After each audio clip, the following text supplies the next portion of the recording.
Hello Pisces, Sun, Moon, Rising, and Venus signs. Kamusta kayo? Sana po nasa mabuti kayong kalagayan. Welcome back po sa Star Tarot. Kung bago kayo dito, welcome din kayo. Thank you sa inyong support. I truly appreciate it. God bless you all. Tignan natin ang mga messages ninyo for today. For the week pala, Pisces, we have Ascension. Your soul is evolving to higher states of consciousness. You are ready for this. Ayan. So, maaring ang iba sa inyo dito, nasa spiritual journey na ninyo. Maaring ngayon, you have a deeper awareness of your higher consciousness. You have a deeper understanding na ngayon of your purpose in life, your relationship with God, yung mga ganon, no? So, what else? At magnificence. You are amazing. You are magnificent and unique. But most importantly, you are enough, Pisces. Yun ang lagi ninyong iisipin. Yun ang lagi ninyong tatandaan na you are good enough. No?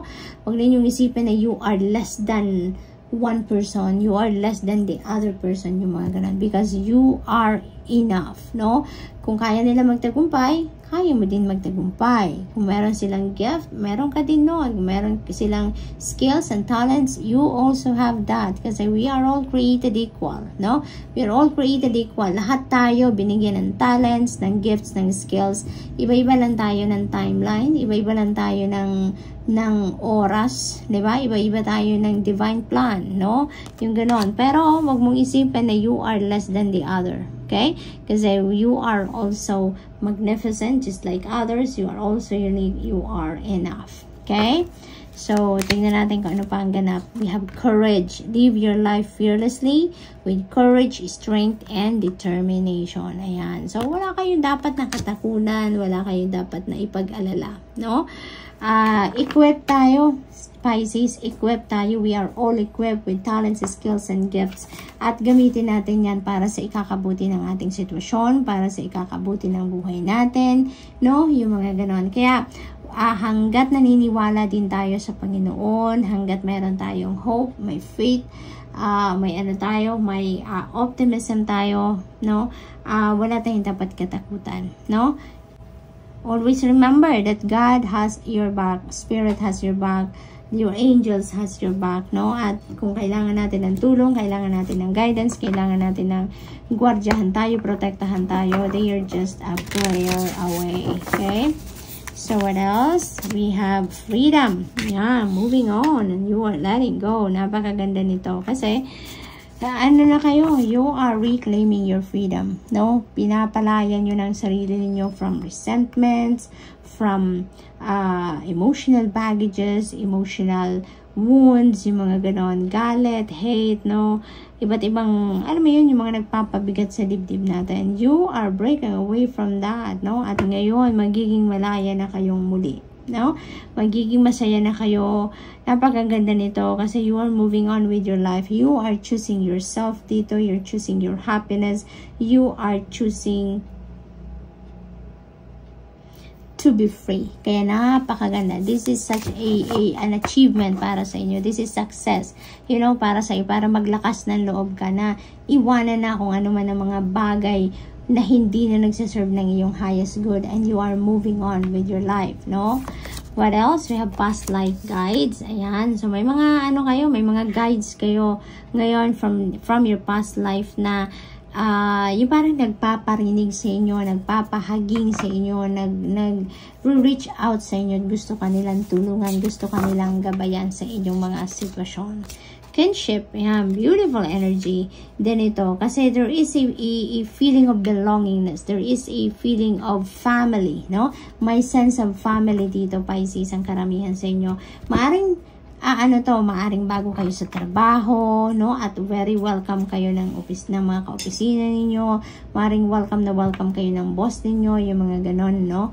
This could also be, maaring bago kang member sa family, no? Maaring siguro bago ka mag-asawa ngayon, bagong kasal kayo, and you are a member of your asawa, 'di ba?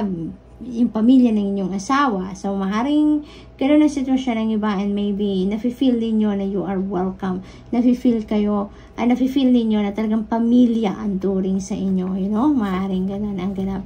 For others of you, this could be also, bagong grupo, no? Maaaring bagong miyembro kayo ng isang grupo, and you can feel a sense of belongingness sa grupo na yan. Kaya masaya lang, no? So, we also have justice energy. Ayan, balance will be back in your life. Napakaganda nito. Kasi, finally, no, magiging maayos na din ang iyong sitwasyon. Order will be back in your life. Yung sistema, magiging maayos ng muli, no? Maaring noon, kasi may mga imbalances. Pero ngayon, ibabalik nyo na ang balance sa buhay ninyo. Makakapag-focus na kayo muli sa mga bagay, sitwasyon na kailangan ninyong pagfokusan, pagbigyan ng inyong atensyon, no? Maaring ganon ang ganap. What else? We have Four of Swords. Ayan, Four of Swords. Pagod na kayo dito, kaya kailangan ninyo magpahinga. Maybe you are also in a situation wherein siguro galing kayo sa sakit, no? And ngayon you are recovering, kaya kailangan ninyo ng more rest, no? Para makapag-recuperate kayo. Maaari din naman na stress out na kayo physically, mentally, emotionally, spiritually, and that's why you are also being invited here to give yourself a rest, no? Para nang sa gayon may balik din ninyo talaga ang balanse sa buhay ninyo, no? Pisces, what else?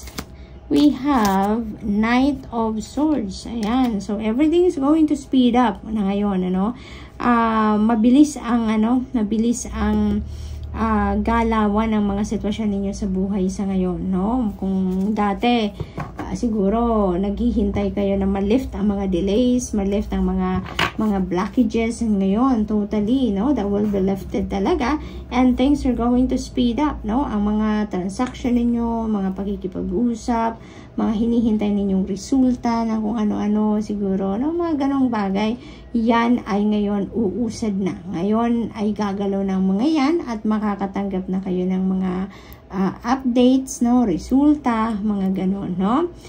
For others of you, there may be conflict na nangyayari, no. Dito, maaring may hindi kayo pagkakaintindihan with another person, no. At maaring magkaroon kayo dito ng pagpapakumbaba. Yan ang napipick up ko dito. Some of you, maybe kayo ang mag-i-step up as the bigger person at kayo makikipag-usap, kayo mag-i-initiate ng conversation with that person, no? So, good luck, and that's all I have for you for the week. Thank you for watching. Love and light. Namaste.